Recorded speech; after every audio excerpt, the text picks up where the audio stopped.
Today we are drafting from the 106 and 10 team format. Let's get into it. Looking at the board so far, we see Jahmyr Gibbs, Bijan, Jamar Chase, Puka, and CMC. This is how they're going to be coming off the boards in most drafts also. So nothing too out of the ordinary, what you typically expect. Now at the 106 is where you're going to be making a decision, and that is either going to be JSN or Amon-Ra St. Brown, sometimes even CeeDee Lamb. I personally prefer Amon-Ra St. Brown. I think that he's been more consistent throughout his entire career, a lot more consistent than JSN. He's still in a high-powered offense. He's still the number one option there. He's Mr. Reliable. He's the one that everybody calls is the most consistent player in fantasy. He's the safest player to take in the first round, and I think he's also the one that makes the most sense in the first round. So we'll be taking him here at the 106.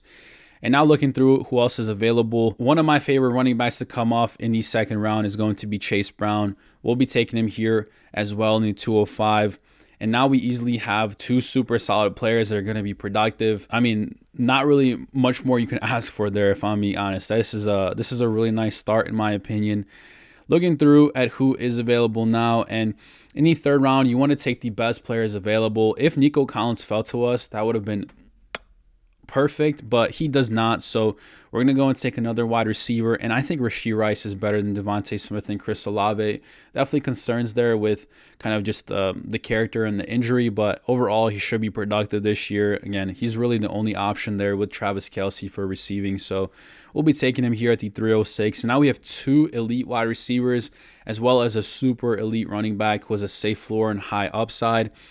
In the fourth round, we could target wide receiver as well. We have Garrett Wilson, Tyrone McMillan, T. Higgins, Lad McConkey, but Javonte Williams is still available. I want to take him here. I think that he's a value fall. I think he should be a third round pick, but he ends up falling to us here in the fourth, and we're definitely going to be taking him here. And I'll be honest, this is easily so far one of my favorite teams that I have built in all these drafts. I think that out of all the picks, because I have done draft picks before, kind of through all these spots before I started recording these videos, I easily think the 106 to the 108 are the best spots to be drafting in this year.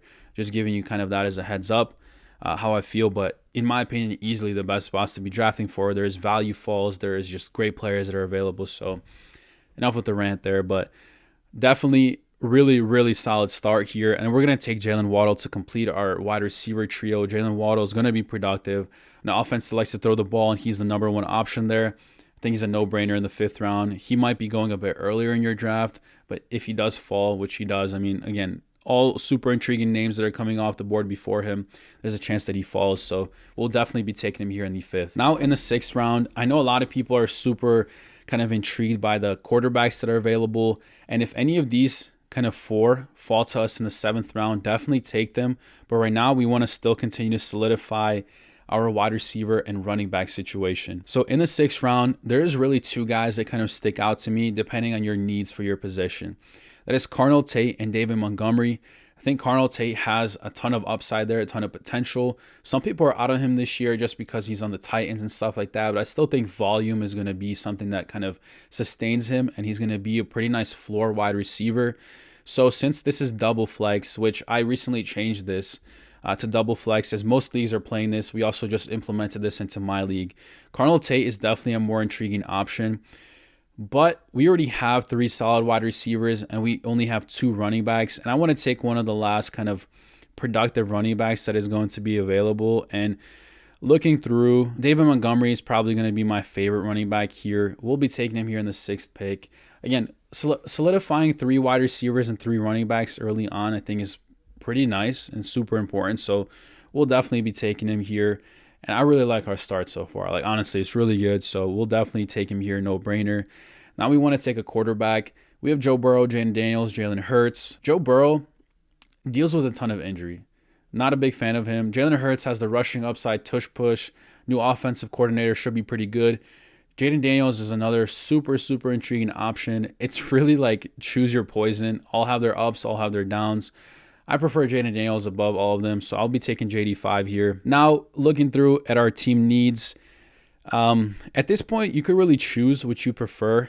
I like to target tight end here, Tucker Kraft. If you want to buy Shell 2 and Jarian Price, kind of take a shot at one of these running backs, definitely go for it. But I like Tucker Kraft. I think he's a value tight end that falls, and getting him here in the eighth is a no-brainer for me. So we'll definitely take him here. Now in the ninth round and continuing on, we're kind of just building up our depth. looking for flex players, looking players with a ton of upside and stuff like that. And I will say, I think Ramondre Stevenson is definitely an option to take here. He's a player that, again, people prefer Travion Henderson and all that type of stuff, but you have to admit that while Ramondre is there, Travion Henderson is going to be capped in his production, and he's going to be getting like 50% of the touches, if not more. He's going to be running goal line touches. He's going to be productive. No matter how much you like Travion, that is the case. So while he is on the Patriots, they're giving him the ball. Even when he fumbles it, he still plays. So taking him here in the 9th round is kind of like an upside flex play or something like that. It's definitely not bad. And he's on our bench at this point. Our starting lineup is already set and solidified, which, I mean, look at this starting lineup. That is how likely, if you're able to build this type of team in real life, like, this is super solid.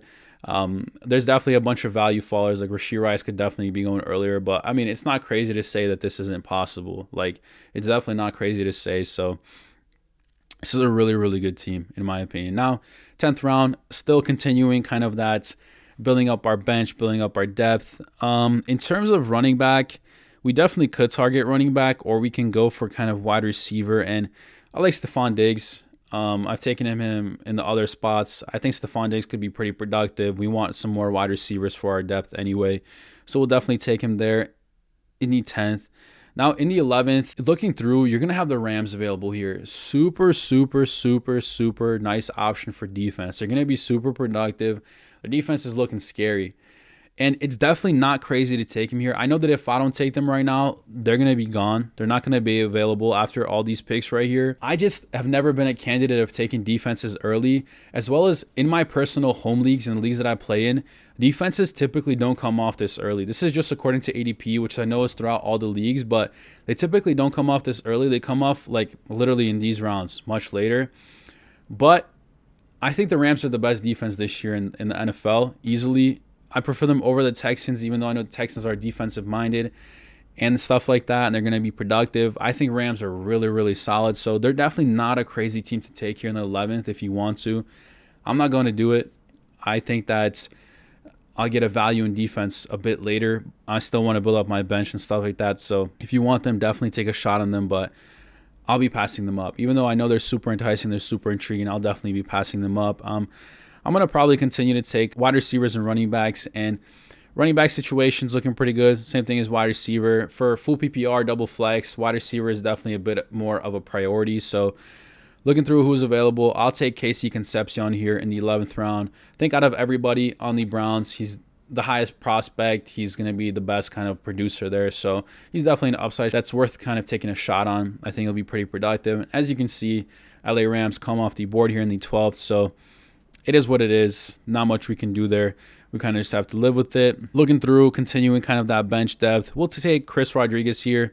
Another player that I think is a nice player to take as an upside shot. I do think that he's going to be splitting the field with Baishal Tuin.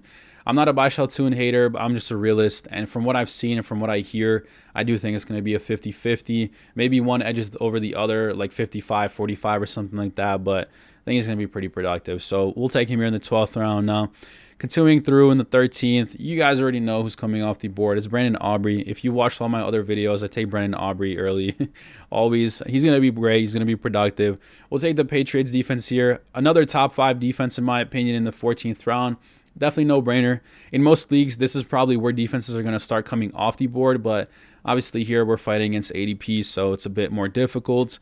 Now, if you want to take another quarterback like a Brock Purdy, definitely not bad. He could be super productive, kind of keep him on your bench. And in all honesty, looking through at who is available, I don't really think we need anybody else. Like, not a ton of intriguing names. We have a great bench.